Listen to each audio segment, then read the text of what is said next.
Salve a tutti, vi presento una nuova pillola di liuteria riguardante il setup del Floyd Rose. Come già accennato nella pillola precedente del montaggio delle corde, in questo caso faremo un piccolo upgrade sul montaggio delle corde nel Floyd Rose. Allora, consideriamo la selletta del Floyd come se fosse un piccolo morsetto, dove questa vite qui andrà a stringere la corda nella selletta, quindi la bloccherà. Quindi va presa la corda dalla parte del pallino e va tagliata subito dopo dove finisce il doppio avvolgimento della corda di rinforzo, quindi in questo punto. Una volta tagliato via il pallino, possiamo inserire la corda all'interno della selletta, dove c'è questo piccolo blocchetto di quadrato in metallo, e poi con la chiave apposita andremo a stringere la vite a brugola che sarà dietro il ponte, riguardante ovviamente la selletta in questione.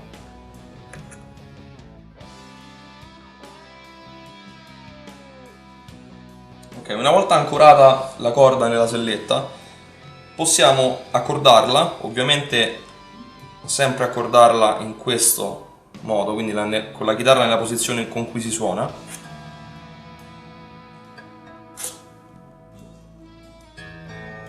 Una volta accordata va chiuso il clamp, questo è il nome del tipo di capotasto dei Floyd Rose, che ha sempre dei morsetti che servono appunto per bloccare la corda e permetterci di usare la leva anche in maniera molto esagerata senza perdere l'accordatura. Una volta chiuso il clamp, quindi il capotasto che viene montato sulle chitarre che hanno il Floyd Rose, possiamo ritoccare l'accordatura da queste piccole viti. Il Floyd Rose è un ponte molto delicato e proprio per questo quando viene settato per una determinata action o con una determinata scalatura di corde non va assolutamente né accordata in maniera diversa né cambiate corde messe più grosse o più piccole, perché si sposterebbe tutto l'equilibrio. Il Floyd Rose, per essere regolato bene, deve avere questa posizione, quindi esattamente parallela al piano della chitarra. Non deve essere regolato né così, quindi più in avanti, né così, più indietro.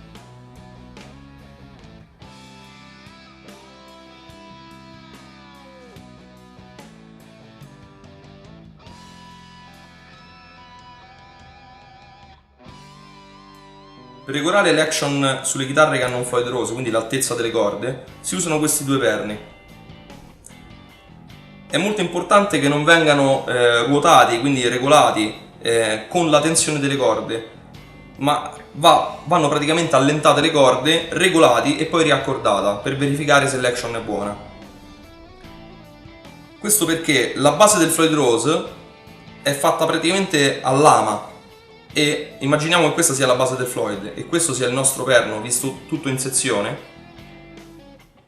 Il Floyd quando oscilla fa questo quando noi tocchiamo la leva, quindi se noi andiamo a ruotare il perno per regolare l'altezza del ponte avremo un forte attrito, questo dato dalla somma della tensione delle corde più la tensione delle molle, e quindi piano piano la lama del Floyd andrà a consumare il perno, togliendo il punto esatto d'appoggio e facendo sì che quando noi poi andiamo a toccare la leva il ponte scatti in giù o in su e non ritornerà mai più nella posizione ideale. La regolazione appunto dell'intonazione del Floyd Rose è abbastanza complessa, perché a differenza di tutti gli altri ponti la selletta sui Floyd è totalmente slegata dalla base del ponte, quindi se noi andiamo a svitare la brugola che tiene bloccata la selletta scatterà in avanti per la tensione della corda, rendendoci molto difficile l'intonazione appunto. Quindi per regolarla dobbiamo prima controllarla con l'accordatore, verificare al 12° tasto se è calante o crescente e in base a questo spostare ovviamente la selletta indietro e in avanti per compensare il diapason. Ovviamente prima va allentata tutta la corda, quindi prenderemo la corda,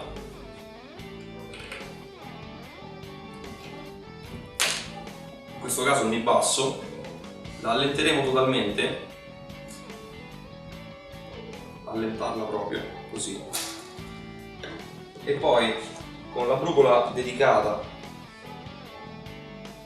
andremo a sbloccare la vite che blocca la selletta. Una volta allentata la vite, noi possiamo prendere la selletta dal suo perno dietro o anche avanti e spostarla indietro o davanti per compensare. Quindi così viene in avanti, così va indietro. I movimenti devono essere ovviamente minimi, cioè nel senso, se sarà crescente o calante di 10-15 centesimi di tono, lo spostamento sarà di mezzo millimetro, 1 millimetro avanti o indietro. Poi viene ribloccata sempre da questa vite, va riaccordata la corda e ricontrollata sia a vuoto e al 12° tasto. Ovviamente questa procedura va ripetuta per tutte le corde. Una volta ottenuto il giusto setup del Floyd Rose, quindi la giusta intonazione, l'altezza e tutto quanto, possiamo chiudere il clamp, e una volta chiuso il clamp va fatta la micro accordatura da queste vitarelle qui. Ciao a tutti, alla prossima puntata dove parleremo della regolazione del truss rod.